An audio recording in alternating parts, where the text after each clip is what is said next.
Hi guys, welcome to doctor Bilal stock. ഇന്ന് നമ്മൾ discuss ചെയ്യുന്നത് കേരള PSCയിലെ ഏറ്റവും ഇമ്പോർട്ടൻ്റ് ആയിട്ടുള്ള ടോപ്പിക്കായിട്ടുള്ള ഡയബറ്റിസ് മെല്ലിറ്റസിനെ കുറിച്ചിട്ടാണ്. അതിൽ ക്വസ്റ്റ്യൻ വരുന്ന ഏരിയാസ് എന്ന് പറഞ്ഞാൽ വാല്യൂസ് വെച്ചിട്ടാണ്. ഫാസ്റ്റിംഗ് FBS വാല്യൂസ് നോർമൽ ഒരു പേഷ്യൻറ്റിൽ ലെസ് ദാൻ 100 ആയിരിക്കണം fasting blood sugar.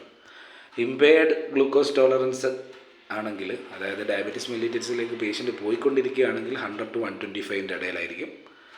More than 125 diabetes mellitus ആണ് നമുക്ക് അനുമാനിക്കാം. 75 ഗ്രാം ഗ്ലൂക്കോസ് ലോഡ് ടെസ്റ്റ് ഉണ്ട്, 2 hour വാല്യൂ നോക്കിയിട്ട് PPBS. അത് നോർമൽ വാല്യൂ ലെസ് ദാൻ 140 ആണ്. ഇമ്പയർഡ് ഗ്ലൂക്കോസ് ടോളറൻസ് 140 to 190 ആണ്. മോർ ദാൻ 200 ആണെങ്കിൽ ഡയബറ്റിസ് മെല്ലിറ്റസ് ആണ്. പിന്നെ ഈ ഡയബറ്റിസ് മെല്ലിറ്റസിന് നമ്മൾ കുറച്ച് ട്രീറ്റ്മെൻറ്റ് ഗോൾസ് വെച്ചിട്ടുണ്ട്. മെയിനായിട്ടും 4 ട്രീറ്റ്മെൻറ്റ് ഗോൾസാണ് ഉള്ളത്. അതിൽ ഏറ്റവും ഇമ്പോർട്ടൻ്റ് ആയിട്ട് ഇരിക്കുന്നത് HbA1c ആണ്. HbA1c 7ൽ താഴെ നിർത്തുക എന്നതാണ് നമ്മളൊരു treatment ഗോളായിട്ടുള്ളത്.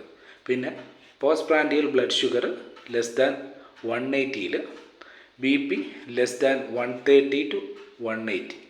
Okay, sorry, BP less than 130 to 80. Okay, and triglyceride level less than 150.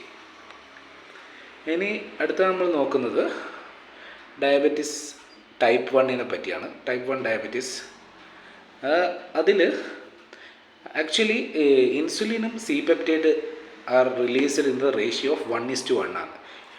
In case of type 1 diabetes mellitus രണ്ടും ഡിക്രീസ് ആവും. ഇൻസുലിനും C-peptideും ഡിക്രീസ് ആവും.